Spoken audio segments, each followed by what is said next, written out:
और प्रधानमंत्री नरेंद्र मोदी महामना मालवीय को श्रद्धांजलि देने के लिए और उनकी एक तस्वीर लेने के लिए बनारस के लोग, काशी के लोग जो है, देखिए पीछे से जहां आपको लोग दिखाई देंगे उनकी एक तस्वीर ले लेना चाहते हैं अपने प्रिय नेता की।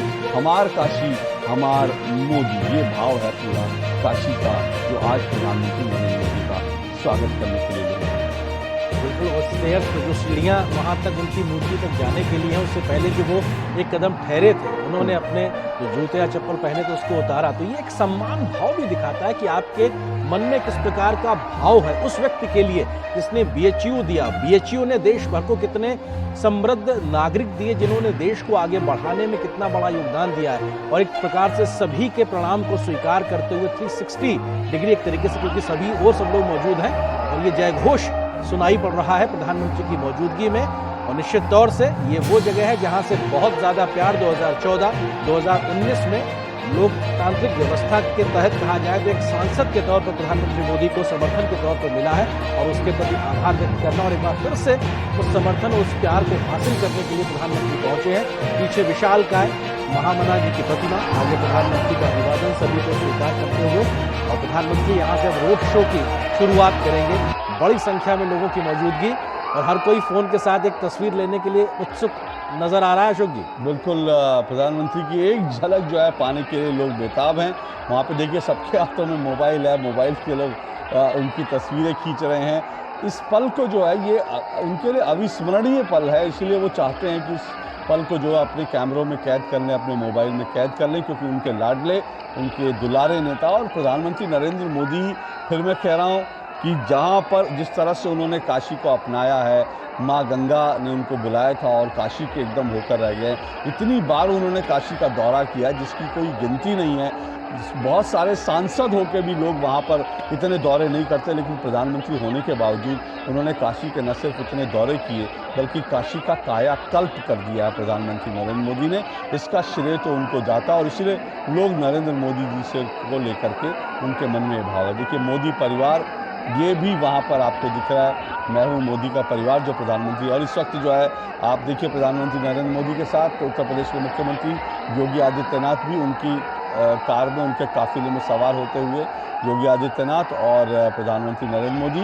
उत्तर प्रदेश के जो डबल इंजन की आपको वहाँ पर जो है गाड़ी दिख रही है। प्रधानमंत्री नरेंद्र मोदी तैयार हैं और उनका रोड शो, उनका काफिला 5 जो है किलोमीटर का ये सफ़र है और ये कितने घंटे में होगा कहना मुश्किल है, क्योंकि इतनी भीड़ है, इतनी बड़ी तादाद में लोग वहाँ उपस्थित हैं, इसलिए उसको कितना समय लगेगा ये अनुमान लगाना मुश्किल है। क्योंकि अभी वो हमने देखा बैनर मोदी का परिवार, और अपने आप में इस चुनाव के तपिश में हमने परिवारवाद और परिवार मोदी का परिवार, इसकी एक बहुत बड़ी हमने व्याख्या भी सुनी है, बहुत चुनावी तपिश भी देखी। लेकिन आपको दिखाई पड़ रहा है जो ये हज़ारों की संख्या में एक फ्रेम में जो लोग दिख रहे हैं, और निश्चित तौर से लाखों लोग पहुंचेंगे। जब मोदी के परिवार की बात होती है तो कह सकते हैं कि आप उत्तर प्रदेश के जब वाराणसी पहुंचेंगे तो हर एक कोई व्यक्ति एक परिवार के तरीके से स्वागत करता नजर आता है प्रधानमंत्री को। बिल्कुल आप ठीक कह रहे हैं। प्रधानमंत्री नरेंद्र मोदी तो काशी के लोगों के बीच आप जाएंगे तो उनको लगता है कि हाँ मोदी जी तो हमारे अपने ही हैं, हमारे परिवार का हिस्सा है। ये तो काशी में भाव है ही, क्योंकि इस हद तक लोग प्रधानमंत्री जी को पसंद करते हैं, उनको चाहते हैं। देखिए मातृशक्ति जो महिलाएं बड़ी तादाद में वहाँ दिखाई दे रही हैं और भगवा उन्होंने जो है वस्त्र भी पहने हैं और सर पर जो है भगवा टोपियाँ भी हैं, साफा है। और इस तरह से जो है प्रधानमंत्री नरेंद्र मोदी का तो ये लंका चौक है जहाँ से अब प्रधानमंत्री नरेंद्र मोदी का काफिला निकला है। लंका चौक काफ़ी फेमस है वहाँ पर, और लंका चौक की खासियत आरेंद्र ये भी है कि वहाँ पर जो है लंका चौक की मिठाइयाँ बहुत अच्छी मिलती हैं। वहाँ पर लंका चौक पर जो है आपको लस्सी बहुत बढ़िया मिलेगी।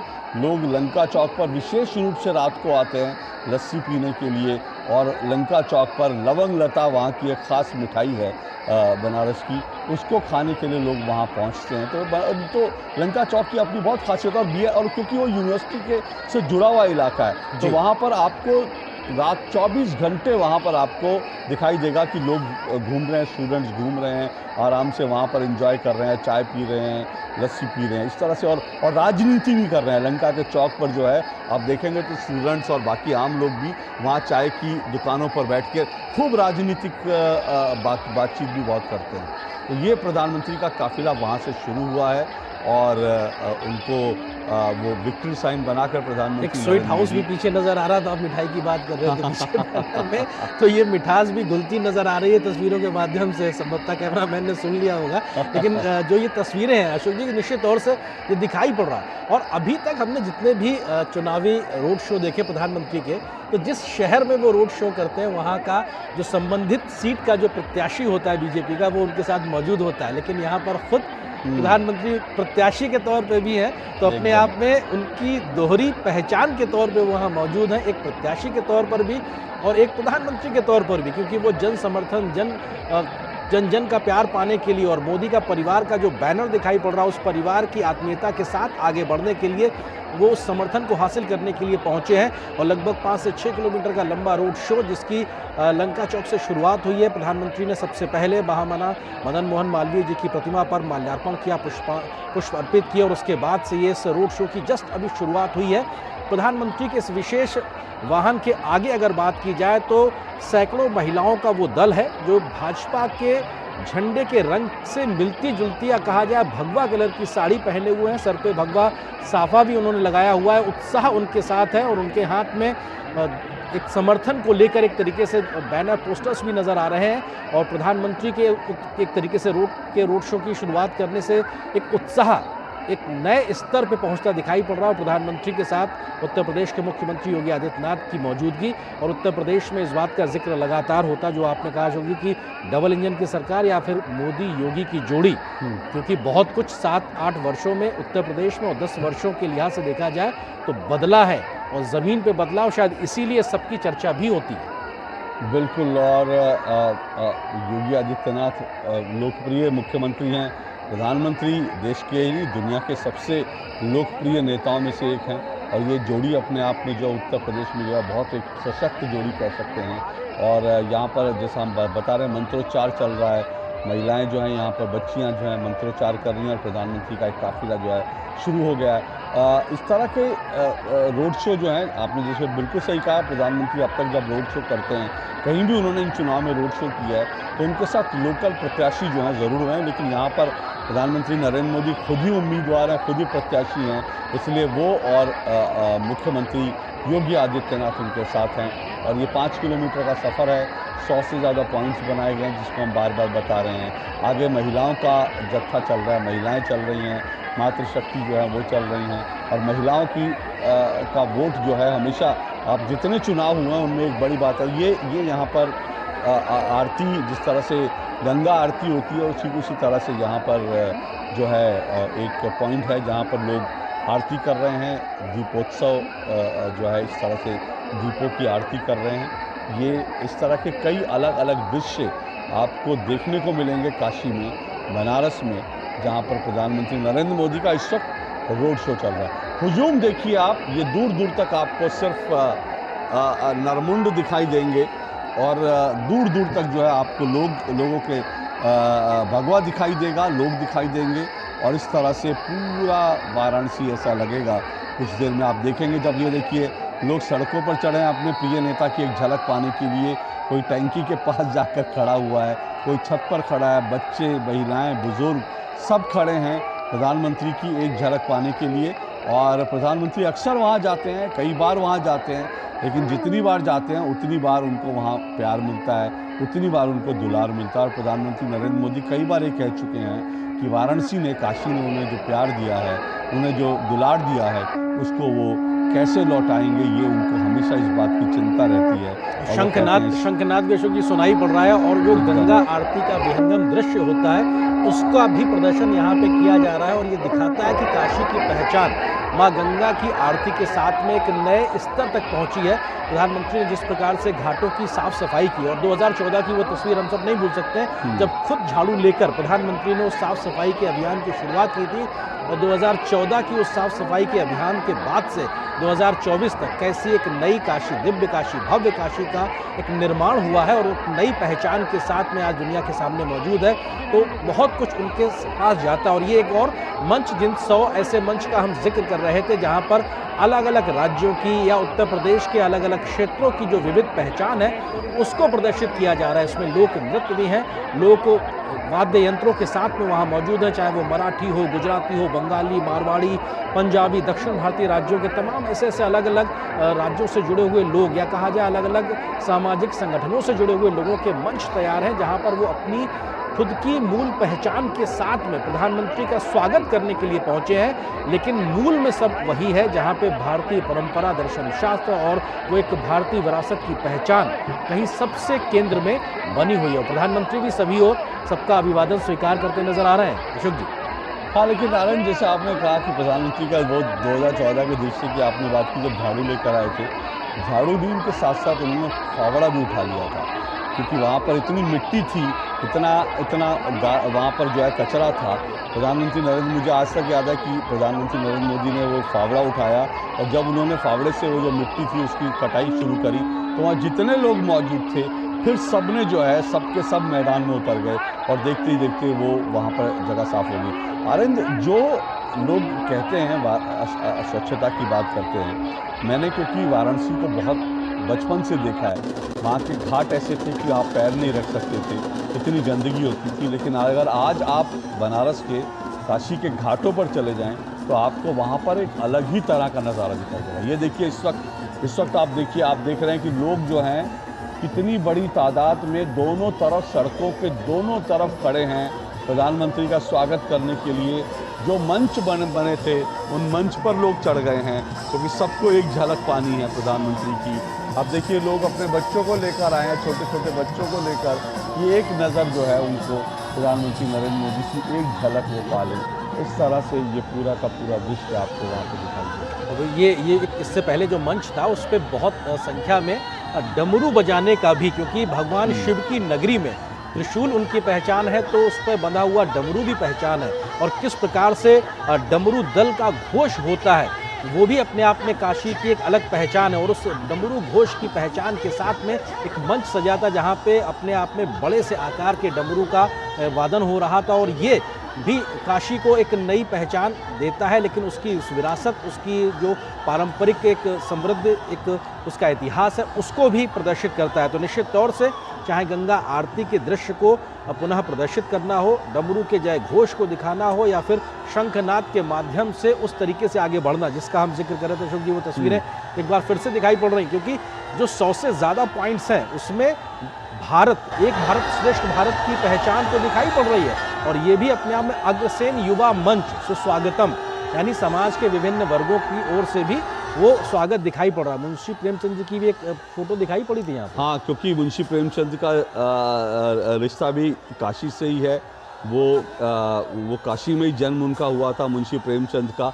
और इसी तरह से जो है जो जितने काशी की जो महान विभूतियाँ हैं ये बताया गया है, हम देखेंगे भी चित्र में, वो तमाम रास्ते में, उस रास्ते में काशी जो है वो उन महान विभूतियों के चित्र लगाए गए हैं जिनमें हमने कहा कि अभी हमने मुंशी प्रेमचंद का देखा, जिनकी कहानी काशी का कोतवाल बहुत लोकप्रिय हुई। इस तरह से उन्होंने और इसके अलावा वहाँ पर जो है भारत रत्न उस्ताद बिस्मिल्लाह खां, वो भी काशी के थे।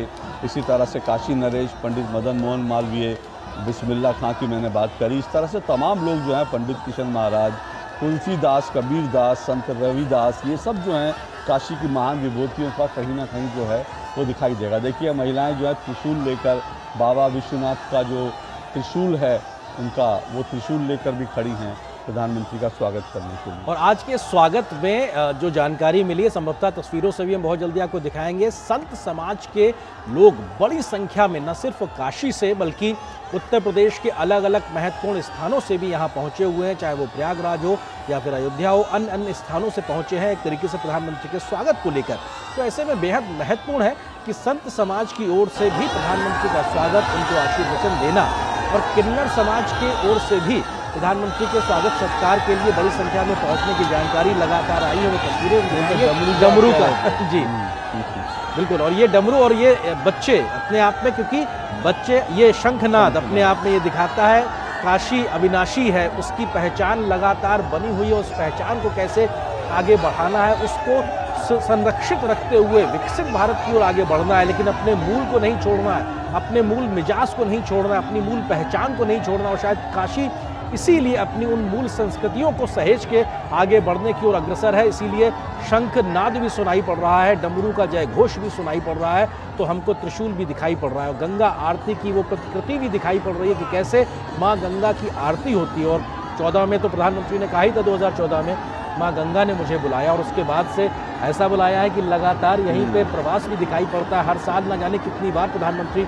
अपने संसदीय क्षेत्र पहुंचते हैं। और एक और मंच जहां पे लोग प्रधानमंत्री का स्वागत कर रहे हैं, तो प्रधानमंत्री ने भी उनकी ओर उनके स्वागत को स्वीकार किया। देखिए, बहुत जैसे मैंने कहा, बहुत चौड़ी सड़कें वहाँ नहीं हैं। वो आप देख रहे होंगे कि आसपास कितने पास में लोग खड़े हैं, और जो है अभी भी ये हम जो देख रहे हैं वो मुझे लग रहा है ये अभी हम लंका चौक के पास से, ये पीछे हुजूम है लोगों का, जहाँ से अभी ये पूरा का पूरा काफिला गुजर रहा है। और 5 किलोमीटर का सफ़र है, और मुझे लगता है कि ये 4 से 5 घंटे तक ये प्रधानमंत्री का ये काफिला जो है कितना समय ले सकता है। ये रोड शो जो है भव्य और दिव्य रोड शो है ये। और प्रधानमंत्री नरेंद्र मोदी भी भगवा कुर्ते में दिखाई दे रहे हैं, और इसी तरह से ये आप देखिए कि डमरू जिसका जिक्र किया जा रहा है, बच्चियां देखिए कितनी उत्साहित नजर आ रही हैं। हाँ, एकदम छोटी छोटी बच्चियां हैं जो वहाँ पर नृत्य कर रही थी। अब प्रधानमंत्री नरेंद्र मोदी को मंत्रमुग्ध होकर देख रही हैं।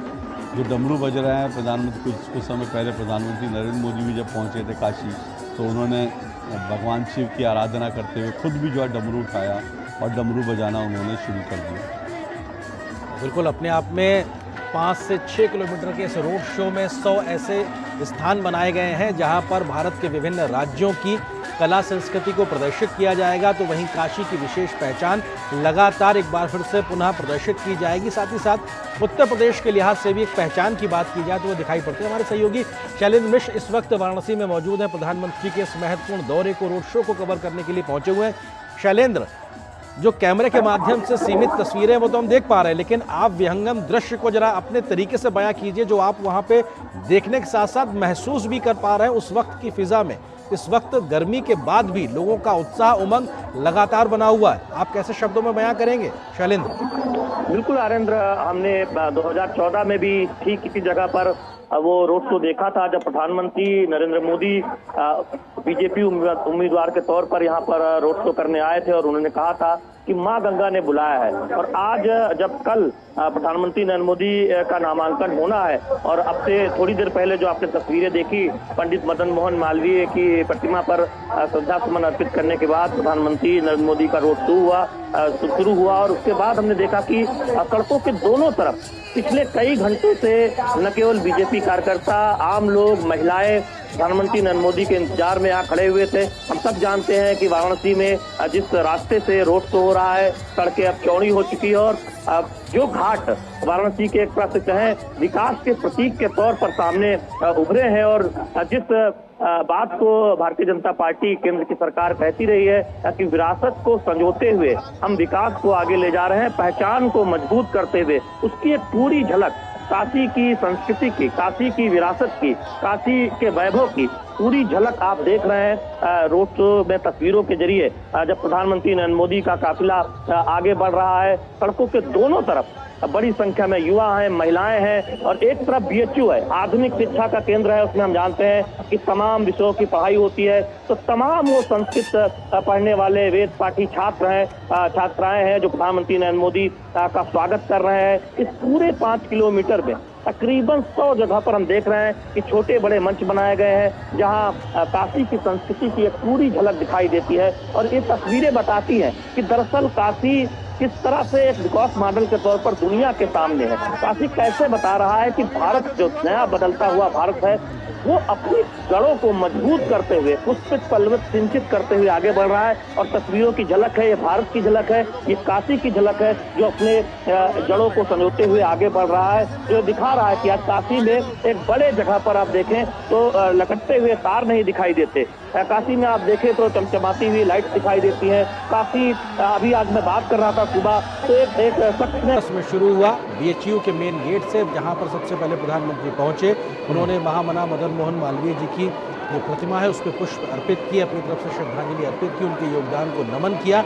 और वहां से प्रधानमंत्री का ये रोड शो शुरू हुआ। उत्तर प्रदेश के मुख्यमंत्री योगी आदित्यनाथ उनके साथ लगातार इस विशेष वाहन पर उनके साथ मौजूद है। और जब से 5 बजे से लेकर लगभग 6:45 का वक्त होने जा रहा है, लगातार हम देख रहे हैं जहां कहीं से भी प्रधानमंत्री का ये रोड शो काफिला गुजर रहा है। हजारों की संख्या में हर पॉइंट पे लोग मौजूद हैं और शायद इसीलिए कहा जा रहा है कि कुछ लाख लोग मौजूद होंगे प्रधानमंत्री के इस रोड शो में।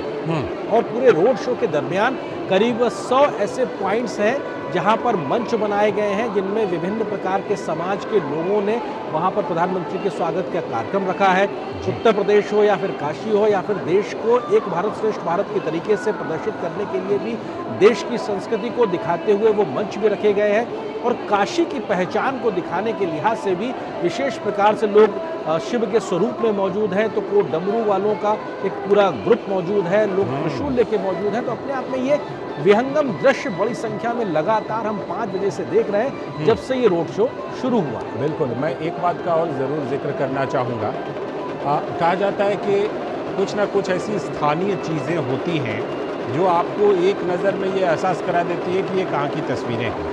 मैं प्रधानमंत्री ने जो वस्त्र धारण किया है इस समय, उसमें एक वस्त्र है अंगोछा, जिसको लोकल लैंग्वेज में गमछा भी कहते हैं, है ना। तो वो आप देखें तो बिल्कुल देखने के बाद लगता है कि हाँ, ये उसी इलाके का गमछा है, अंगोछा है, जो कि वो लाल रंग का लगभग। लालचंद जी, आपने जो कि गमछे का जिक्र किया, तो जब प्रधानमंत्री ने रोड शो शुरू किया तो उस वक्त उनके गले में गमछा नहीं था। रोड शो के दरमियान किसी ने प्रेम पूर्ण तरीके से उनको ये भेंट किया। उसके बाद से उन्होंने उसको धारण किया, गले में उनके मौजूद है। बिल्कुल। और ये देखिए, ये बीच बीच में जो संगीत मंडली है, जो कि धार्मिक संगीत को लेकर के वहाँ पर जगह जगह पर उनका आयोजन किया गया है, ये भी बनारस की जो गलियां हैं, बनारस की जो सड़कें हैं, जो लोग बनारस गए हैं, मैं बनारस इसलिए बोल रहा हूँ क्योंकि वाराणसी बोलने में जिसे कहते हैं कि वो फ्लेवर उतना नहीं आता जिस बात का हम जिक्र कर रहे हैं जी। तो वो फ्लेवर आता है जब आप बनारस को घूमें, बनारस को देखें, तो वही चीज़ आपको अभी अपने टेलीविज़न स्क्रीन पर दिखाई पड़ रही है। हमारे संवाददाता शैलेंद्र मिश्र हमारे साथ जुड़े हुए हैं। शैलेंद्र, अब जैसा कि हम देख रहे हैं कि बनारस में भी ये शाम आ चुकी है, तो इसकी बनारस की एक अलग छटा शाम में हमें दिखाई पड़ती है। हालांकि ये रोड शो है, लेकिन शाम में एक अलग छटा गंगा के किनारे दिखाई पड़ती है। शैलेंद्र, निश्चित तौर पर और शैलेंद्र लालचंद जी की बात में ये जोड़ दूं कि कल की एक नई सुबह से पहले आज की शाम की जो छटा है, उसके जरा मायने क्या है राजनीतिक रूप से, जरा उसको भी अपने जवाब में जोड़िएगा शैलेंद्र। जी देखिए आर्येंद्र और लालचंद्र, बनारस की शाम तो देश और दुनिया में मशहूर है ही।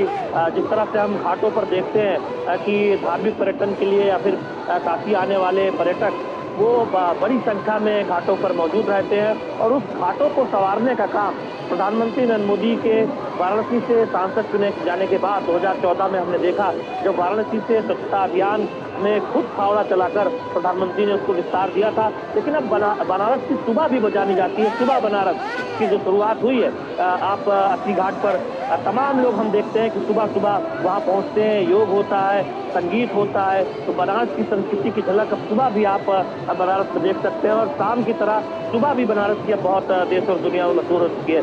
जहाँ तक राजनीतिक मायने की बात है, तो ये बात बहुत स्पष्ट तौर पर रेखांकित होती है। और प्रधानमंत्री नरेंद्र मोदी की जो ब्रांड इमेज दुनिया में बनी है, दुनिया के सबसे लोकप्रिय नेता के तौर पर लगातार हम देख रहे हैं कि उनकी लोकप्रियता में इजाफा होता रहा है। उसकी एक बड़ी वजह है कि भरोसा जनता का प्रधानमंत्री नरेंद्र मोदी के प्रति लगातार बढ़ा है, और तमाम वो काम जिसका जिक्र प्रधानमंत्री नरेंद्र मोदी करते हैं वो दिखाई देता है। न केवल काशी बल्कि देश भर में हम देखते हैं कि उसकी झलक दिखाई देती है, किस तरह से हम विकास के तमाम पायदानों पर आगे बढ़े हैं। लेकिन काशी, क्योंकि प्रधानमंत्री नरेंद्र मोदी यहाँ से सांसद हैं, तो उसके एक हम बड़े स्वरूप में देखते हैं कि कैसे काशी को पुष्पित पल्लवित से आगे बढ़ाने का काम प्रधानमंत्री नरेंद्र मोदी की अगुवाई में किया जा रहा है। उसकी विरासत को संजोने के लिहाज से किया जा रहा है। 2014 में जब प्रधानमंत्री नरेंद्र मोदी ने यहाँ से चुनाव लड़ा था लालचंद्र, तब ये कहा जा रहा था कि इसका बहुत असर उत्तर प्रदेश, बिहार, झारखंड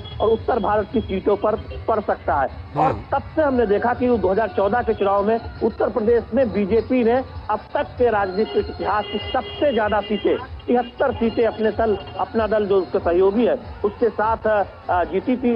71 सीटें बीजेपी ने खुद और 2 अपना दल ने जो उसको सहयोगी के तौर पर मिली थी। इस बार हम जानते हैं कि बीजेपी ने 3 और नए सहयोगी जोड़े हैं उसके बाद से 2019 और 2024, जिसमें ओम प्रकाश राजभर की सुभाषपा है, संजय निषाद की निषाद पार्टी है, पश्चिम में हम देखते हैं कि जयंत चौधरी हैं आरएलडी के। तो कुल मिलाकर बीजेपी ये कह रही है कि वो 80 की 80 सीटें जीतने के लिए उत्तर प्रदेश में इस बार चुनाव मैदान में है। तो ये कॉन्फिडेंस दिखता है कि बीजेपी एक एक सीट पर मेहनत कर रही है। और न केवल इस बार काशी से जो संदेश जा रहा है उसमें उत्तर भारत से सीटें बढ़िया आएंगी, ये बीजेपी को उम्मीद है, उसका भरोसा है, बल्कि दक्षिण भारत में भी जहां पर चुनाव हो चुके हैं हम जानते हैं। तमिलनाडु की बात करें तो बीजेपी का कहना है कि न केवल खाता खुलेगा बल्कि उससे ऊपर एक तरह से संख्या वहां पर होगी। केरल में हमने देखा है कि बीजेपी के तमाम कद्दावर नेता वहां से चुनाव लड़े जिन सीटों पर मतदान हो चुका है। तो दरअसल बीजेपी पूरे देश में किस तरह से आगे बढ़े उसकी पूरी कार्य योजना के साथ ये चुनाव लड़ा जा रहा है। उत्तर पूर्व में तो हम देख ही रहे हैं कि बीजेपी आज अधिकांश राज्यों में सत्ता में है। बीजेपी का शानदार प्रदर्शन 2019 के चुनाव में देखने को मिला था। तो वो एक राजनीतिक मायने भी है। और काशी तमिल संगमम की अक्सर चर्चा होती है जब बीजेपी के विस्तार की बात तमिलनाडु में की जाती है। तो निश्चित तौर पर उस दृष्टि से हम काशी को अब देख रहे हैं, राजनीतिक समीक्षक देख रहे हैं। बिल्कुल, जो बात शैलेंद्र कह रहे हैं विनोद जी, आपके जरिए उसको थोड़ा सा और आगे बढ़ाता हूँ। बीच में जैसे कि हम कहते हैं ना कि मीडिया में हम कई तरह की चर्चा करते हैं। बीच में एक बार चर्चा आई कि प्रधानमंत्री नरेंद्र मोदी अपना क्षेत्र पुरी को बना सकते हैं, फिर चर्चा आई कि कन्याकुमारी को भी अपना क्षेत्र बना सकते हैं। लेकिन हम देख रहे हैं कि प्रधानमंत्री नरेंद्र मोदी ने तो काशी के साथ लगता है अपना एक एकदम स्थायी संबंध जोड़ लिया है। तो प्रधानमंत्री नरेंद्र मोदी बिल्कुल काशी में ही रहे और उन्होंने ये संदेश दिया कि जो हमने प्लाकार्ड देखा था कि हमार काशी हमार मोदी। मैं कोशिश करता हूँ आपका सवाल का जवाब देने के लिए कि जो काशी की बात हम करते हैं, बनारस की बात करते हैं, तो उसका कहा जाता है कि जिस नगरी का हर कंकर हर कण शंकर है। और ऐसे काशी के में एक सांसद के रूप में प्रधानमंत्री का होना और काशी की एक पहचान को कायम रखना, ये कितनी बड़ी चुनौती थी आप हम अंदाजा कर सकते हैं। और आज जब आप ये काशी को, भव्य काशी को देखते हैं, कि दिव्य काशी को देखते हैं, तो उसमें काशी की जो एक आध्यात्मिक पहचान है वो पहचान बनाने की, रखने की पूरी कोशिश की गई है, जिसमें वो काशी के हर कंकर पर हर कण शंकर जो है वो साफ साफ दिखाई दे। तो आप ये देखिए कि करोड़ों के जो लागत से वहाँ अंतर्राष्ट्रीय कन्वेंशन सेंटर बना जिसका नाम रुद्राक्ष है। और पूरा भवन जो आप देखिएगा तो वो शिवलिंग के आकार का है, जो आपको एक संपूर्ण काशी का दर्शन कराता है। जब आप काशी के सड़कों पे जाइए तो आप वहां पे मार्गों पे गुजरते हुए जाएंगे तो स्ट्रीट लाइट भी आपको त्रिशूल और डमरू के आकार के मिलेंगे। तो इस तरह से आप वाराणसी के जंक्शन पे आप जाइए तो वहाँ एक गदलिया तक जाइए, वहाँ हर जगह पे आपको एक काशी की एक वो पूरी प्राचीन पहचान जो है वो सामने दिखाई देगी। मतलब हर जगह आपको बाबा काशी विश्वनाथ का एक दर्शन मिलेगा। तो ये जो अभूतपूर्व काशी का निर्माण हुआ है, वो जो काशी को एक सांसद के रूप में, प्रधानमंत्री के रूप में प्रधानमंत्री मोदी ने इस 10 साल में संजोया है, संभाला है, यही बात अगर यूपी के आज दूसरे कंस्टिट्यूंसी में चले जाए तो रायबरेली में आके जब राहुल गांधी संघर्ष कर रहे हैं और वो इस बात में कहते हैं कि हमारी दादी ने ये सीट जीती थी, हमारे पिताजी, हमारे परिवार का संबंध रहा है, उनके दादा ने फिरोज खान, जो फिरोज गांधी थे, उन्होंने वो सीट जीती थी। तो आप एक फैमिली से, लिगेसी से जोड़ के आप एक भावनात्मक अपील जोड़ना चाहते हैं कि हम उनके वारिस हैं। प्रधानमंत्री मोदी काशी में किसी के वारिस होके नहीं जाते हैं, प्रधानमंत्री मोदी ना कोई अपना एक लिगेसी के लेके जाते हैं। एक चाय वाला बन के प्रधानमंत्री मोदी वहां पहुंचे थे तो वहीं से उसकी चर्चा शुरू हुई थी। और ये एक हम्बल बैकग्राउंड का आने वाला देश का एक सांसद वहां पहुंचते हैं, एक मुख्यमंत्री गुजरात का, और काशी में किस तरह से उनको अपनाया था और वो जो लगाव दिया था, वो जो काशी के प्रति उनके एक आस्था और विश्वास को मजबूती दी थी, तो क्या एक सांसद के रूप में प्रधानमंत्री मोदी कभी क्या उसको बदल सकते हैं? ऐसा कभी सोचा भी नहीं जा सकता है। और आज जब काशी में आप देखते हैं कि हर हर मोदी घर घर मोदी, तो आप इसको एक स्लोगन के रूप में, प्ले कार्ड के रूप में नहीं देखते हैं। ये लोगों के साथ प्रधानमंत्री मोदी का अपना पर्सनल कनेक्ट है, जो आप इस ड्रीम के रूप में शक्ल में देखते हैं। जब आप इस तरह के रोड शो में लाखों लोग सड़क पे देखते हैं, जो अपने सारा काम धाम छोड़ के घंटों घंटों इंतजार करके आज उस रोड शो का एक हिस्सा बनना चाहते हैं, वो इतिहास का वो हिस्सा होना चाहते हैं कि प्रधानमंत्री मोदी जब तीसरी बार यहाँ नॉमिनेशन करने आए हैं, तो वो उसके एक स्टेक होल्डर के रूप में, एक उसके साथ में सहभागी के रूप में हम सामने आए। यही सामाजिक भागीदारी जो है वो प्रधानमंत्री मोदी के इस रोड शो में आप देख सकते हैं, जहां वो समाज की भूमिका बढ़ती है एक प्रधानमंत्री के साथ में, एक सांसद के साथ में।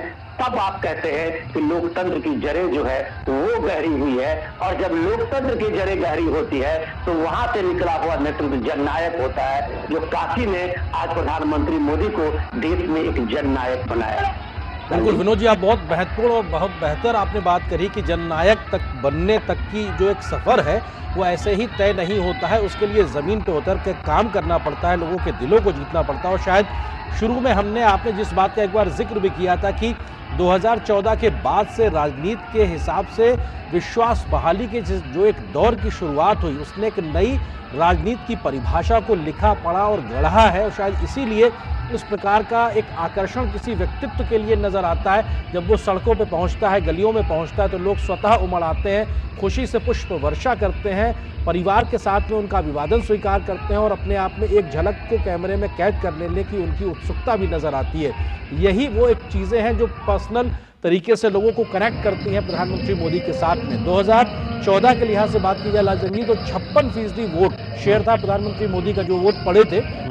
2019 में ये बढ़कर 64% हो गया था। अब 2024 के लिए ये देखना बड़ा दिलचस्प होगा कि आंकड़ा कहाँ तक जाता है, क्योंकि ये जो संख्या यहाँ पर इस वक्त सड़कों पे मौजूद है, ये प्यार, स्नेह और अपने आप में समर्पण दिखाता है, बहुत कुछ कहता है। मैं अगर इसमें अंकगणित का फॉर्मूला लगा दूं तो 56 और 8 64 और 64 8 72 है ना।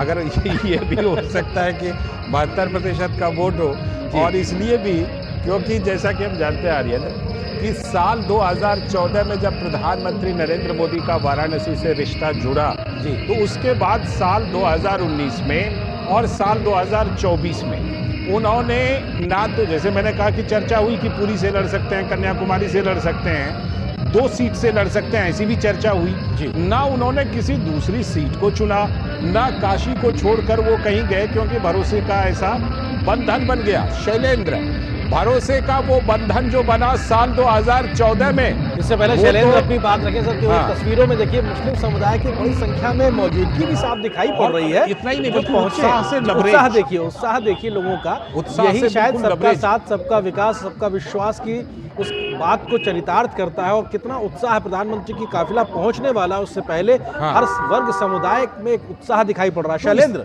इस तरह से जो लोग जुड़ते जा रहे हैं, तभी मैंने वो अंकगणित का फॉर्मूला लगा दिया था। शैलेंद्र हमारे साथ जुड़े हुए हैं। शैलेंद्र, 2014 के बाद भरोसा लगातार मजबूत ही होता जा रहा है, और उसी का प्रकटीकरण आज वाराणसी की सड़कों पर। लालचंद्र, राजनीति में अंकगणित से ज्यादा केमिस्ट्री मैटर करती है, केमिस्ट्री देखनी पड़ती है। और हम जानते हैं कि काशी से प्रधानमंत्री नरेंद्र मोदी का जो जुड़ाव है, बहुत मैच्योर जवाब दे रहे हैं शैलेंद्र। काशी की जो जनता का जो जुड़ाव है, ये केमिस्ट्री बहुत मजबूत होती हुई दिखाई दे रही है। 2014 के बाद हम देख रहे हैं कि इसमें इजाफा ही हुआ है। आप कह रहे थे कि 8% मत 2014 से 2019 में ज्यादा मिले, और अगर वो 8% ज्यादा मिलते हैं तो 72% मत प्रधानमंत्री नरेंद्र मोदी को मिल जाएंगे। आप उस लिहाज से देखें, एनडीए और बीजेपी को मिलने वाले मत भी उस मुकाबले तो नहीं बढ़े, लेकिन उसकी आधी संख्या अगर आप 4% तक मोटा मोटा मान लें तो 2014 के मुकाबले 2019 में बढ़े थे। तो काशी इसका एक उदाहरण भी है कि प्रधानमंत्री को जितने ज्यादा मत मिलते हैं तो इस बात की गारंटी हो जाती है कि देश में बीजेपी और एनडीए को ज्यादा मत मिलने वाले हैं और ज्यादा मत मिलने वाले हैं। और 2014 में 282 सीट पर बीजेपी अकेले चुनाव जीती थी, वो आंकड़ा बढ़कर 303 हो गया था 2019 में। और इस बार तो हम जानते हैं कि 400 का एक आंकड़ा एनडीए के लिए टारगेट रखा गया है। 400 पार का नारा भी चुनाव के ऐलान से पहले बहुत हमने देखा कि चर्चा में था और लगातार इस बात की चर्चा बीजेपी के नेता इन दिनों कर रहे हैं कि बीजेपी ने 2019 का टारगेट है 300 से ज्यादा सीटों का, उससे ज्यादा 370 तक ले जाने का लक्ष्य रखा है। क्योंकि 370 बीजेपी ने हटाने का काम किया है, श्यामा प्रसाद मुखर्जी के सपने को पूरा करने का काम किया है और इसीलिए हर बूथ पर 370 वोट ज्यादा बढ़ाने का टारगेट बूथ अध्यक्षों को दिया गया है, जिससे श्यामा प्रसाद मुखर्जी को एक श्रद्धांजलि दी जा सके। तो आप देखिए बीजेपी किस स्तर पर प्लानिंग करती है और किस स्तर पर अपने जो संस्थापक नेताओं को श्रद्धांजलि देने के लिए उनके विचारों को आगे बढ़ाने के साथ साथ उन्हें श्रद्धा सुमन अर्पित करने के लिए अपने कार्यकर्ताओं को प्रोत्साहित करती है। जहां पर हम कहते थे तमाम जो बीजेपी के जो नेता है वो नारा लगाते थे कि जहां बलिदान हुए मुखर्जी वो कश्मीर हमारा है। और आगे की एक लाइन बहुत चर्चित है, लालचंद्र आप जानते हैं कि वो कश्मीर हमारा है जो सारा का सारा है। तो इस तरह के नारे जो कार्यकर्ताओं में उत्साह बढ़ाते हैं, स्लोगन्स की अपनी बड़ी राजनीति होती है। हम जानते हैं कि बीजेपी हो या तमाम दल हो, जो नारे हैं वो बहुत काम करते हैं। राजनीतिक कार्यकर्ताओं में तो रोमांच लाते ही हैं, चुनावों में तो एक तरह से रोमांच लाते ही हैं, लेकिन कई बार हम देखते हैं कि समीकरण बदल देते हैं, कई बार नया चुनावी इतिहास लिख देते हैं। तो ये आप देखें, हमार काशी हमार मोदी, तो हो सकता है कि एक काशी में नया इतिहास चुनाव के बाद लिखा जाए और उसका सबको इंतजार होगा। राजनीतिक समीक्षक उसकी समीक्षा करेंगे, लेकिन ये जरूर है कि 2014 से 2019 में जब काशी में मत प्रतिशत बढ़ा था प्रधानमंत्री नरेंद्र मोदी को मिलने वाले वोटों का, तो हमने देश भर में देखा था बीजेपी और एनडीए को जो मत मिले थे वो ज्यादा हो गए थे और उसका असर सीट संख्या के तौर पर दिखाई दिया था। जब पहली बार किसी राजनीतिक दल ने कांग्रेस के अलावा 300 की संख्या पार की थी, पहली बार किसी राजनीतिक दल के नेता की अगुवाई में लगातार 2 बार पूर्ण बहुमत की सरकार बनी थी। और बीजेपी ये कह रही है कि राजनीतिक इतिहास में पहली बार कांग्रेस के जवाहरलाल नेहरू के बाद प्रधानमंत्री नरेंद्र मोदी ऐसे प्रधानमंत्री होंगे तो तीसरी बार पूर्ण बहुमत के साथ सत्ता में आएंगे, ये बीजेपी दावा कर रही है। तो निश्चित तौर पर देखना होगा कि नतीजे क्या होंगे, जनता क्या मैंडेट देगी, लेकिन बीजेपी यही कोशिश कर रही है और यही मानकर चल रही है। बिल्कुल, और बीजेपी की अपनी पूरी रणनीति है और शायद इतना बड़ा लक्ष्य लेकर चलना, इतनी हिम्मत जुटाना, ये भी शायद इतने बड़े नेता के होने के बाद ही संभव है लालचंद जी, क्योंकि प्रधानमंत्री मोदी की ही शख्सियत है जो कहते हैं हमेशा कि बड़े लक्ष्य लेके चलना है और उनको हासिल भी करना, अव्यवहारिक नहीं बल्कि व्यवहारिक तरीके से आगे बढ़ते हुए उनको ज़मीन पर उतार के दिखाना है। हमारे वरिष्ठ सहयोगी विनोद मिश्रा जी भी हमारे साथ लगातार बने हुए। विनोद जी, क्योंकि हम लगातार देख रहे हैं कि इस जन समुदाय में बड़ी भागीदारी आधी आबादी की भी है। महिला सशक्तिकरण के लिहाज से अगर आप वाराणसी की संसदीय सीट के आप आंकड़ों को देखें तो एक सांसद के तौर पर जिस प्रकार के काम प्रधानमंत्री मोदी ने किए हैं वो भी अपने आप में एक नए मॉडल को प्रस्तुत करते दिखाई पड़ते हैं। एसएचजी के माध्यम से, स्वयं सहायता समूह के माध्यम से महिलाओं को आत्मनिर्भर बनाने की बात हो, कई प्रकार की ट्रेनिंग देकर स्वरोजगार में आगे बढ़ाने की बात हो, पशुधन के विकास को लेकर महिलाओं को आगे रखकर दुग्ध उत्पादन में बनारस को आगे ले जाने की बात हो, कई डेयरियों को खोलकर महिलाओं की भागीदारी बढ़ाना हो, या फिर कृषि से जुड़े या उसके एलाइड सेक्टर्स में बाकी सामाजिक आर्थिक योजनाओं में तो सशक्तिकरण हुआ ही है, चाहे गैस कनेक्शन की बात हो, शौचालय की, आवास की बात हो। आपको लगता है कि जब देश में किसी बड़ी सामाजिक आर्थिक योजना को लागू करना और ज़मीन पर उतारने की बात प्रधानमंत्री करते हैं तो काशी के इस मॉडल के साथ एक वो नज़ीर भी प्रस्तुत करते हैं कि साहब ऐसे उतार सकते हैं और ऐसे विकास को एक आधार बना सकते हैं, जो कि काशी ने करके दिखाया है। विनोद जी,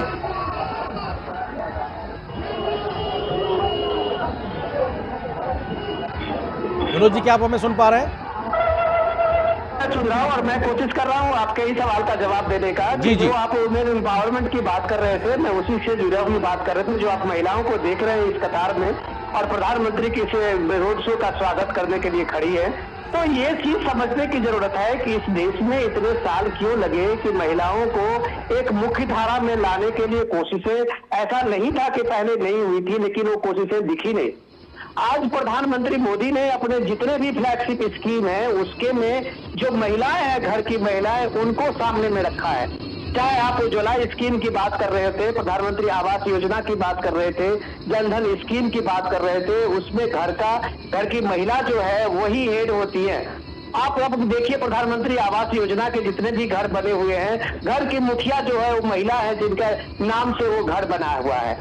और अगर आप जितने स्वच्छ भारत अभियान में शौचालय देखें जो यूपी में इज्जत घर जिसको बोलते हैं, वो महिलाओं को के लिए समर्पित है। तो इस तरह की आप जितनी योजनाएं देखिए, जनधन स्कीम देखिए जिसमें महिलाओं को और आम गरीब महिलाओं को बैंक का नाम उन्होंने सुना था, बैंक का दरवाजा नहीं देखा, ऐसे 40 करोड़ लोगों को प्रधानमंत्री मोदी ने बैंक के लिए एक वहां पे एक रास्ता दिया है, बैंक का ऑफिस और बैंक का दरवाजा नोक करने के लिए उनके पास कार्ड दिया है, बैंक से लोन लेने के लिए उनके पास में वो खाता दिया है। तो आप ये देखिए कि छोटे मोटे काम करने के लिए जो महिलाएं स्वयं सहायता समूह, आप लखपति दीदी की बात करते हैं, वो हजारों लखपति दीदी आपको बनारस में इस तरह से मिल जाएंगे जो हस्तकरघा और हैंडलूम्स के उद्योगों का जिस तरह से वहां बढ़ावा मिला है, जिस तरह से वहां टूरिस्ट का आना शुरू हुआ है, तीर्थ यात्रियों का बड़ा एक हुजूम बनारस में आया है। तो कई छोटे मोटे उद्योग है जिसका हस्तकरघा उद्योग से, हस्तकला उद्योग से महिलाएं रिप्रेजेंट करती थी, उनको मुख्य धारा में आने का मौका मिला है, उनको रोजगार मिला है, उनको स्वरोजगार मिला है। तो इस तरह से एक पूरा चेन है जो समाज के हर वर्ग का जो सोशियो इकोनॉमिक डेवलपमेंट आप कहते हैं, उस सोशियो इकोनॉमिक डेवलपमेंट के जरिए मुख्य धारा में आने का मिला है। और जब रोड शो में आप भागीदारी की देखते के लिए बात करते हैं तो पुरुषों के साथ साथ वो महिलाएं भी अपनी भूमिका देते हुए वहां दिख रही है। तो ये एक सबसे बड़ा अभिवादन है। उसके साथ जब आप बात कर रहे थे तो थोड़ी सी मैं इसे अलग हट के बात करूं तो ये आपको समझना पड़ेगा आर्यन जी कि जब हम भारत की बात करते हैं तो हम ये कहते हैं कि भारत एक जीवंत परंपरा का देश है। जीवंत परंपरा हम इसलिए कहते हैं कि भारत की जो शाश्वत परंपरा है, भारत के जो शाश्वत साक्षी उनकी रिवायत है, रिवाज है, उसको भारत अभी भी वो हजार साल की परंपरा को जीते हुए यहाँ के लोग हैं। और बनारस में जब आप जाते हैं तो वो परंपरा साफ साफ आपको दिखाई देती है। खास करके प्राइम मिनिस्टर मोदी ने कभी भी अपने जीवन में अपनी आस्था और परंपरा को लेकर कभी नहीं छुपाया। कोई सेकुलर बनने के उसमें प्राइम मिनिस्टर मोदी ने अपनी आस्था को नहीं ढका। जब भी बात कही तो अपनी आस्था को सामने में, अपनी परंपरा को सामने में लिखा। इसलिए कहते हैं ना कि मोदी टेस्टेड है। मोदी बाएं दाएं बात नहीं करता, अपनी आस्था और अपनी परंपरा के साथ दूसरों की आस्था का भी सम्मान करता है, दूसरों के भी आस्था को विकसित होने का मौका और सुअवसर देता है। तो साथ साथ अपनी आस्था के प्रति जो एक हीन भावना देश में विकसित हुई थी, उस हीन भावना को तोड़ने का श्रेय अगर इस देश में जाता है तो प्रधानमंत्री मोदी का है। जो कोई भी आज अपनी संस्कृति के लिए गौरव कर सकता है, अपनी सांस्कृतिक तीर्थ स्थलों के लिए गौरव गान गा सकता है, तो प्रधानमंत्री मोदी है जिसने एक जीवंत भारत में, जीवंत परंपरा वाला देश में उस आस्था को एक बार फिर से इन सांस्कृतिक केंद्रों को उद्धार करके सामने में लाया है। बिल्कुल, बाबा विश्वनाथ की नगरी काशी से यही संदेश वो निकल करके आ रहा है। और शैलेंद्र, मैं आपसे एक बात और ज़रूर जिक्र करना चाहूँगा कि बाबा विश्वनाथ यानी भगवान शंकर का एक और मामले में प्रधानमंत्री जिक्र करते हैं। जब कभी भी किसी भी तरह से कोई अपशब्द, किसी तरह का इस्तेमाल होता है, उसका प्रयोग किया जाता है, तो प्रधानमंत्री भगवान शिव से प्रेरणा लेकर कहते हैं कि हम प्रधान सेवक के तौर पर सेवा करते रहेंगे। और इस तरह की जितनी भी बातें होंगी तो भगवान शंकर ने जिस तरह से विष को धारण कर लिया था, उस तरह से हम अपने कंठ में ही उसको धारण कर लेंगे, उसको अंदर नहीं जाने देंगे और सेवा में लगातार अनवरत लगे रहेंगे। तो प्रधानमंत्री नरेंद्र मोदी और बाबा विश्वनाथ जिस तरह से उनका वो उदाहरण लेते हैं, ये भी उनके लिए एक बड़ी प्रेरणा का काम करते हैं। शैलेंद्र। बिल्कुल लालचंद्र, हम जानते हैं प्रधानमंत्री नरेंद्र मोदी शिव भक्त हैं और आज जब शिव की नगरी में है तब कहते हैं कि बम बम बोल रहा है काशी। और प्रधानमंत्री नरेंद्र मोदी भारत के राजनीतिक इतिहास के शायद ऐसे इकलौते नेता हैं जिनके बारे में हम जानते हैं कि जिनके खिलाफ तमाम आपत्तिजनक शब्दों का इस्तेमाल 2014 या उसके पहले से होता रहा और उसका एक जवाब प्रधानमंत्री नरेंद्र मोदी ने तो बाद में दिया या फिर कई बार उन्होंने संकेतों में कहा कि जनता जवाब देगी। और हमने पहले गुजरात के विधानसभा चुनाव में देखा और 2014 से हम देख रहे हैं देश की जनता उसका जवाब देती है। तो वो एक तरह से दिखता है कि प्रधानमंत्री नरेंद्र मोदी कितने एक तरह से एक दृढ़ निश्चय के साथ कुछ लक्ष्यों को लेकर आगे बढ़ते हैं। और जब प्रधानमंत्री नरेंद्र मोदी को चाय वाला कहा गया था, हम सब जानते हैं कि प्रधानमंत्री नरेंद्र मोदी के बारे में जिस तरह से उस वक्त मणिशंकर अय्यर जो कांग्रेस के बहुत महत्वपूर्ण नेता यूपीए सरकार में मंत्री रहे थे, तमाम पदों पर कांग्रेस में रहे, उन्होंने ये कहा कि वो कभी प्रधानमंत्री नहीं बन सकते हैं, चाय बेचना चाहे तो जरूर स्टॉल लगा दिया जाएगा। उस बयान के बाद जिस तरह से देश की जनता ने एक तरह से जवाब दिया तो दिखाता है कि प्रधानमंत्री नरेंद्र मोदी के प्रति कितना प्रेम देश के लोगों में है। चाहे उनके खिलाफ जो बयान मौत का सौदागर जब तत्कालीन कांग्रेस अध्यक्षा सोनिया गांधी ने गुजरात के चुनाव में कहा था उन्हें, उसके बाद हमने देखा था कि गुजरात के विधानसभा चुनाव के नतीजे क्या आए थे, या फिर नीच शब्द का इस्तेमाल उनके बारे में किया गया। ये तमाम अपशब्दों का इस्तेमाल हम देखते हैं प्रधानमंत्री नरेंद्र मोदी के बारे में समय समय पर कांग्रेस के नेताओं के द्वारा किया गया। उस वक्त प्रधानमंत्री नरेंद्र मोदी ने जो एक तरह से अपने व्यक्तित्व का प्रदर्शन किया वो दिखाता है कि वो कितने दृढ़ निश्चयी हैं। वो जानते हैं कि देश की जनता इन आरोपों का इस तरह की आपत्तिजनक बयानों का जवाब देगी और हमने देखा कि समय समय पर देश की जनता ने जवाब भी दिया। 2019 में राहुल गांधी ने बहुत एक तरह से कहे कैंपेन चलाने की कोशिश की थी जिसमें राफेल को लेकर और तमाम बातें कही गई थी। प्रधानमंत्री नरेंद्र मोदी पर निजी हमले किए गए थे और उसका किस तरह से जवाब मिला था हम सब जानते हैं। आज विपक्ष में कोई चर्चा भी नहीं करता उन मुद्दों की। ये वजह है कि प्रधानमंत्री नरेंद्र मोदी का जो व्यक्तित्व है वो ये दिखाता है कि एक शिव भक्त के तौर पर वो किस तरह से तमाम मुद्दों पर प्रतिक्रिया देने से बचते हैं और वो जानते हैं कि देश की जनता उसका जवाब देगी। तो निश्चित तौर पर आज काशी नगरी में है, शिव की नगरी में है और यहाँ जो तस्वीरें वो दिखाती है कि वो अपने सांसद को कितनी नजदीक से देखना चाहती है। हमार काशी के साथ हमार मोदी का नारा लगा रही है। बिल्कुल, और हमार काशी हमार मोदी का नारा आज लगातार लाजन जी दिखाई पड़ रहा है। और ये तस्वीरें हम जब से लगातार देख रहे हैं, प्रधानमंत्री के रोड शो से पहले भी तस्वीरें तैयारियों की आई थी, तब भी हमने इस बात को देखा कि किस प्रकार से लोग बड़ी संख्या में उमड़े हुए। उस वक्त तो धूप बहुत तेज थी, अब तो खैर शाम ढल गई है, थोड़ा मौसम साथ दे रहा है, बावजूद उसके लोगों की हज़ारों की संख्या में लोगों की मौजूदगी बहुत कुछ बयां कर रही थी। हमारे सहयोगी विनोद मिश्रा जी भी लगातार बने हुए। विनोद जी, क्योंकि एक चीज़ आपसे समझना चाहेंगे, ये सवाल मैंने एक दो बार पहले भी आपसे किया, लेकिन आज काशी में रोड शो हो रहा है तो ये सवाल फिर मेरे मन में है, प्रधानमंत्री का जनता से संवाद की जो शैली है उसमें अलग अलग प्रकार के कनेक्ट करने के उनके तरीके हैं। सुबह से अगर देखा जाए तो उन्होंने कई टेलीविज़न चैनल्स को इंटरव्यू दिए, उसके बाद में आज उन्होंने 3 चुनावी रैलियों को संबोधित किया। लेकिन रोड शो की बात की जाए, क्योंकि आप यहाँ पे शब्दों के साथ संवाद नहीं करते हैं, लेकिन आप अपने मनोभाव को दर्शाकर लोगों से कनेक्ट करते हैं। ये जो कनेक्ट है रोड शो के माध्यम से हजारों लाखों लोगों के बीच में से होकर गुजरना, उनके साथ में सीधे एक तरीके से कनेक्ट करना, ये कैसे अलग है उस परंपरागत तरीके से जो रैलियों के माध्यम से प्रचार होता है, रोड शो के माध्यम से प्रचार होता है, कैसे ये असरदार होता है? विनोद जी। बढ़िया। और आर्येंद्र, मैं जब इसके साथ साथ जब आप बता रहे थे तो मैं उसके साथ ये जोड़ना चाहूंगा कि वो एनर्जी लेवल भी आप देखिए कि अभी जो प्रधानमंत्री मोदी इस रोड शो में शामिल हुए हैं, उससे पहले बिहार के 3 दौरे करके 3 रैलियां, बड़ी रैलियां करके प्राइम मिनिस्टर मोदी बनारस पहुंचे हैं और उसके बाद इस रोड शो में पहुंचे हैं, रोड शो के साथ में है। कल भी आपने देखा था कि पश्चिम बंगाल के 4 रैलियां, जो अलग अलग रैलियों को संबोधित करते हुए पीएम मोदी पटना पहुंचे थे और पटना में वो भव्य रोड शो का आयोजन हुआ था जिसके वो साक्ष्य बने थे।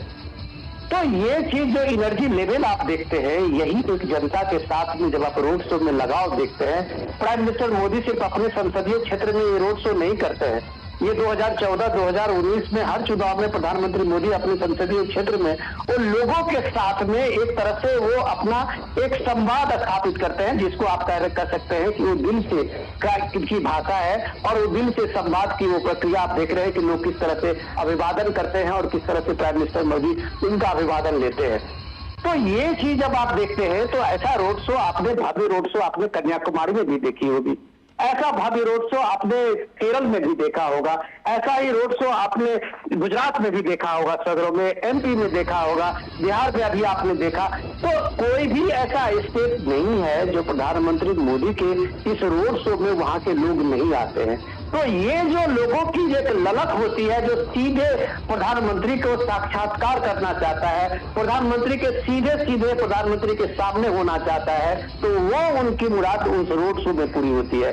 पब्लिक रैली में, बड़ी रैलियों में लोग अक्सर ये लगता है कि प्रधानमंत्री को सुन के चले जाते हैं, जब वो लेकिन मोदी उनके सामने में है तो वो रोड शो में उनको सामने में दिखता है। ये मोदी का व्यक्तित्व है, ये पीएम मोदी का व्यक्तित्व है, ये मोदी का आकर्षण है कि लोग उनको करीब से देखना चाहता है, लोग उनके करीबी का एक एहसास पाना चाहता है। और इस एहसास के लिए जब आप घंटों इंतजार करते हुए लोगों को देखते हैं, तब कहा जा सकता है कि पीएम मोदी डेफिनेटली इस देश के करोड़ों करोड़ों लोगों का दिल जीता है, विश्वास जीता है, भरोसा जीता है। इसलिए पीएम मोदी एक जननायक है, पीएम मोदी एक देश के कुशल नेतृत्व करता है, जो भी एक देश का एक सौभाग्य है कि वर्षों बाद, आप कह सकते हैं कि इंदिरा गांधी के बाद देश को एक पहचान मिली है, राष्ट्रीय पहचान का, राष्ट्रीय नेतृत्व का, तो वो पीएम मोदी से मिला है।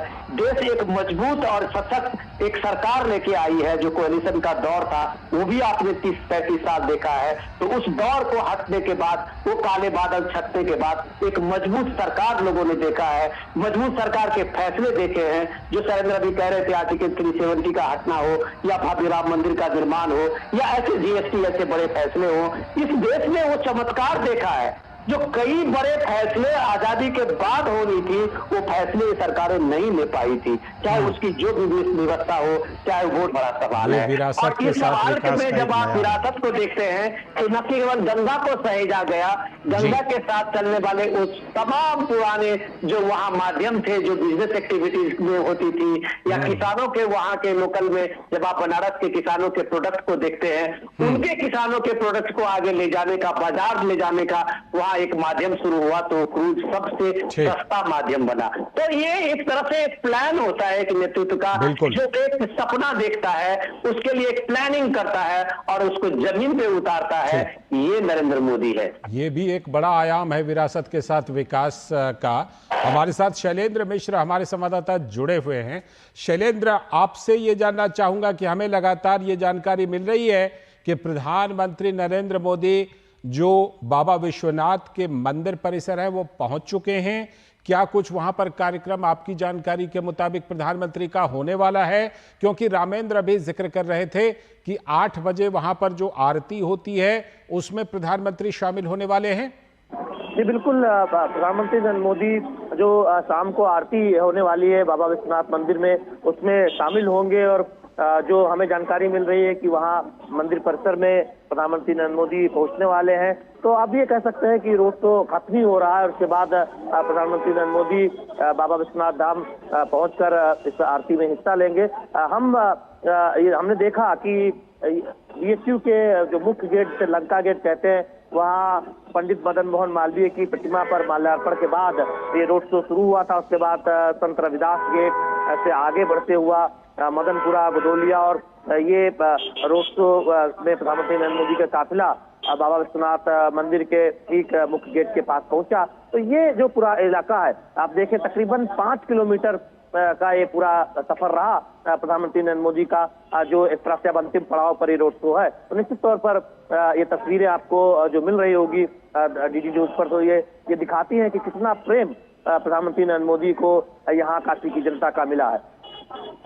बिल्कुल, और ये जन सैलाब जो आज काशी की सड़कों पर नजर आया है, प्रधानमंत्री के स्वागत इस्तकबाल के लिए पुष्प वर्षा करता हुआ, वो दिखाता है कि अपने सांसद जो कि प्रधानमंत्री की जिम्मेदारी का निर्वहन करते हैं, उनके प्रति जुड़ाव काशी का कैसे बढ़ा है। और ये बढ़ा हुआ जुड़ाव हमने मत प्रतिशतों में भी 2014 और 2019 में देखा है। और आपने लालचंद जी एक नया आंकड़ा दे दिया था, निश्चित तौर से 4 जून को हम उसकी भी बात करेंगे कि उस आंकड़े के आसपास किस तरीके से बात रहती है। लेकिन ये जो लोगों का प्यार है, जिसमें हमने सर्व समाज के लोगों को देखा, 100 अलग अलग ऐसे मंच बनाए गए थे जहां पर एक भारत श्रेष्ठ भारत के अलग अलग राज्यों की झांकियों को प्रदर्शित किया गया था।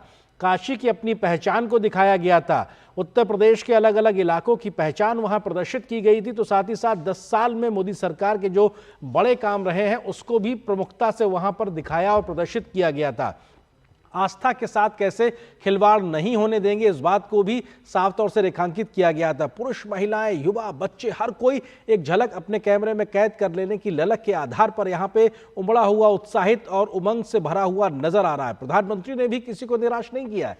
हर एक व्यक्ति तक अपनी दोनों हाथों को एक तरीके से फैला के दोनों तरफ देखना, उनके अभिवादन को स्वीकार करना, यही शायद वो करेक्ट की एक विधा है जो प्रधानमंत्री को अन्य लोगों से जुदा करती है। बिल्कुल, और वो दिखाई पड़ता है। देखिए, और भी नेता रोड शो करते हैं, हम देखते हैं, लेकिन प्रधानमंत्री नरेंद्र मोदी जिस ऊर्जा के साथ और जिस उत्साह के साथ अभिवादन स्वीकार करते हैं, अभिवादन का जवाब देते हैं, जिस तरह से हर तरफ नज़र रखते हैं, हर तरफ उनकी दृष्टि होती है। आपने अभी हाल में भी देखा होगा, कहीं वो जनसभा कर रहे हैं, कोई बच्ची अगर पेंटिंग लेकर के आ गई, कोई साधु बाबा अगर कुछ माला लेकर आ गए, तो उसको पहनने के लिए वो बहुत दूर से पहचान लेते हैं कि कोई ऐसा है जो मेरी तरफ कुछ संकेत दे रहा है, तो उसको उसी हिसाब से प्रधानमंत्री रिस्पॉन्ड करते हैं।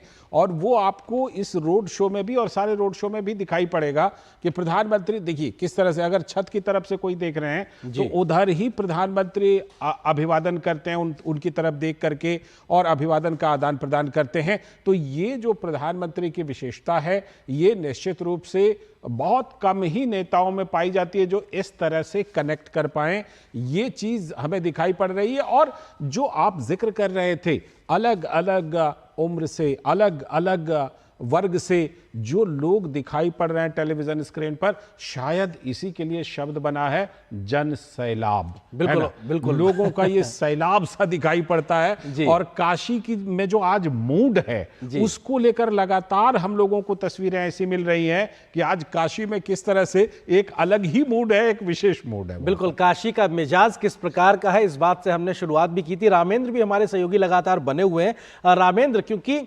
प्रधानमंत्री के वाहन पर उत्तर प्रदेश के मुख्यमंत्री योगी आदित्यनाथ की मौजूदगी, उसके अलावा उत्तर प्रदेश में भाजपा के प्रदेश अध्यक्ष भूपेंद्र चौधरी भी उनके साथ मौजूद हैं, और कहते हैं कि दिल्ली का रास्ता उत्तर प्रदेश से जाता है। 80 सीटों वाला ये राज्य, बहुत कुछ इसके दांव पे लगा हुआ है। ऐसे में आपको लगता है कि उत्तर प्रदेश की सियासत में, जहां पे आज शाम 4 चरण पूरे हो चुके हैं, 3 चरण और बचे हैं, उस लिहाज से कितना महत्वपूर्ण आज का ये रोड शो बचे हुए 3 चरणों के लिहाज से? रामेंद्र, देखिए क्या है, उत्तर प्रदेश में जो राजनीतिक दल पहले काम करते रहे, उन्होंने जातियों को जोड़ा और राजनीति, और 22% पाने वाले 28% पाने वालों ने सत्ताओं पर कब्जा किया उत्तर प्रदेश की राजनीति और उत्तर प्रदेश को लूटा।